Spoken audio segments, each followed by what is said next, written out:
En Nogales, un hombre entró por una puerta dentro de una repartición del gobierno.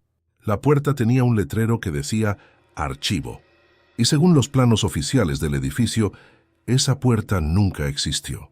Eso es lo que vas a escuchar hoy. Un caso con detalles que no encajan sin importar cómo uno los mire. Me alegra mucho que estés aquí escuchando esto. Suscríbete para que este canal llegue a ti cada vez que haya algo nuevo. Dale like, porque eso le da fuerza a este canal para seguir adelante. Y dime en los comentarios desde qué país estás viendo esto, porque esa información me ayuda a entender quién me escucha y a hacer mejores videos para ti. Y ahora sí que empiece la historia.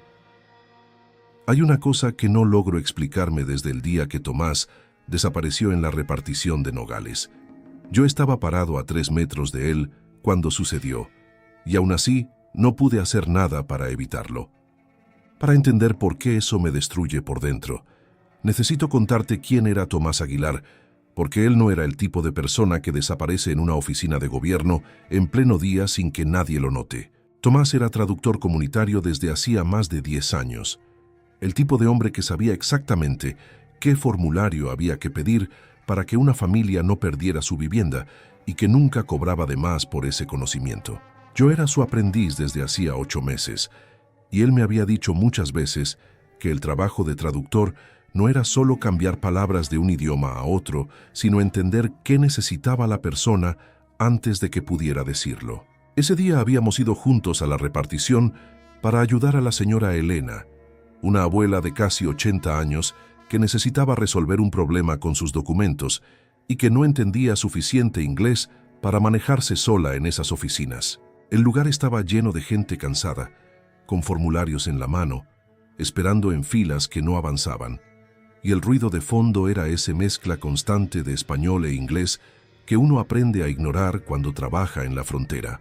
Tomás estaba ayudando a la señora Elena a llenar una sección del formulario cuando un funcionario abrió una puerta lateral en el pasillo y Tomás le preguntó si podía conseguirle una pluma porque la suya se había quedado sin tinta. El funcionario dijo que adentro había materiales y que podía pasar a buscar lo que necesitaba. Y Tomás me miró un segundo y me dijo que ya venía, que no soltara a la señora Elena porque todavía faltaba la última parte del formulario. Yo me volteé hacia la señora Elena para explicarle lo que faltaba.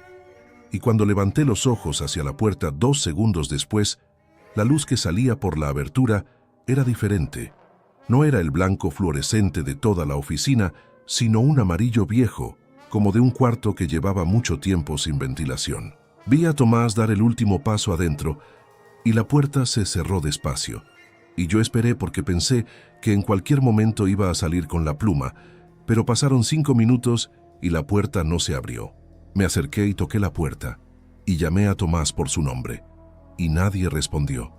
Y cuando abrí la puerta, lo que había adentro era un armario de limpieza con un trapeador y 2 cubetas, un espacio que no medía más de 1 metro de ancho.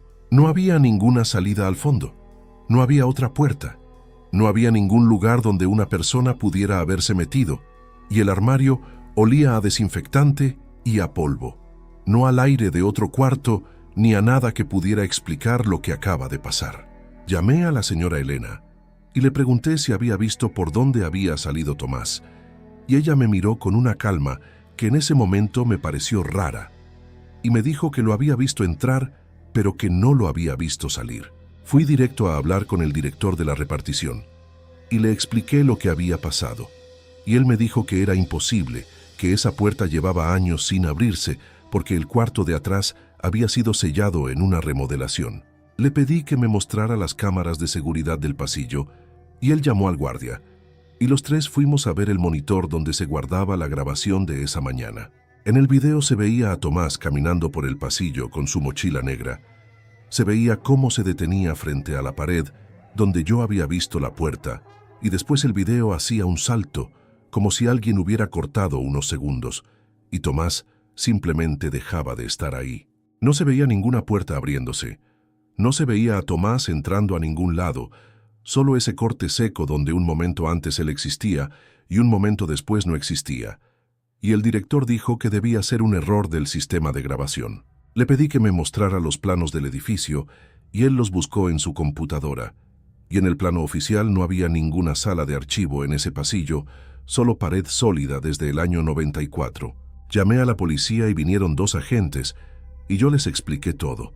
Y ellos vieron el video y vieron los planos, y me dijeron que sin evidencia de un delito no podían hacer mucho, que probablemente Tomás había salido por otra puerta y que lo reportara como desaparecido si no aparecía en 24 horas. Pasé esas horas llamando a todo el que conocía a Tomás, preguntando si alguien lo había visto, y nadie sabía nada, y cada vez que explicaba lo que había pasado, la persona del otro lado del teléfono hacía un silencio largo antes de responder. Al día siguiente volví a la repartición y empecé a hablar con la gente que trabajaba ahí, buscando a alguien que supiera algo más sobre ese pasillo o sobre esa puerta que el director decía que no existía. Un empleado que estaba a punto de jubilarse me llevó a un lado y me habló en voz muy baja, mirando hacia los lados antes de empezar, y me dijo que en los años 80 ese edificio había sido un punto de triaje compartido entre 2 agencias del gobierno. Me dijo que las reformas que hicieron después no fueron para mejorar el edificio, sino para cerrar partes que ya no querían que la gente viera, y cuando le pregunté qué partes, él me pidió que apagara el teléfono y que no grabara nada de lo que iba a decir. Apagué el teléfono y él me dijo que había pasillos que conectaban con un depósito en el sótano que compartían con otra oficina, y que esos pasillos habían sido tapados con concreto, pero que el concreto no siempre era tan sólido como parecía, y después se fue sin decir nada más. Esa misma tarde, una señora de limpieza se me acercó en el pasillo y me entregó un papel arrugado que había encontrado en el basurero de ese corredor, un formulario de los que se usaban en los años 90, con el campo de motivo llenado a mano, con un sello morado que decía una sola palabra: devolución. No supe qué hacer con ese papel en el momento, así que lo guardé en la mochila de Tomás, que yo todavía cargaba porque nadie me había dicho qué hacer con sus cosas, y salí al estacionamiento a sentarme en mi carro a pensar. Cuando me senté adentro del carro, el radio prendió solo sin que yo tocara nada, y lo que salió por los parlantes fue un chiado de estática que yo había escuchado antes en una grabación que alguien me había mandado sobre un caso en el desierto de Sonora. El chiado duró unos segundos, y después salió una voz repitiendo coordenadas, las mismas coordenadas del caso de Sonora, pero con el último dígito cambiado, como si fuera el mismo sistema transmitiendo desde un punto diferente. Grabé el audio con mi teléfono y el radio se apagó solo, y yo me quedé sentado en el carro con la grabación en la mano sin saber exactamente qué significaba, pero sintiéndome muy seguro de que no era una coincidencia. Volví adentro porque la señora Elena todavía estaba esperando en la sala, sentada en una silla con su bolsa en el regazo, y cuando me senté a su lado, ella me tomó la mano sin decir nada durante un momento. Después empezó a hablar en español, despacio, con una voz que no sonaba a la de alguien confundido, sino a la de alguien que estaba recordando algo que conocía de mucho tiempo atrás. Y lo que dijo fue esto: cuando te devuelven, no te regresan. Le pregunté qué quería decir con eso, y ella describió un lugar que yo nunca le había mencionado.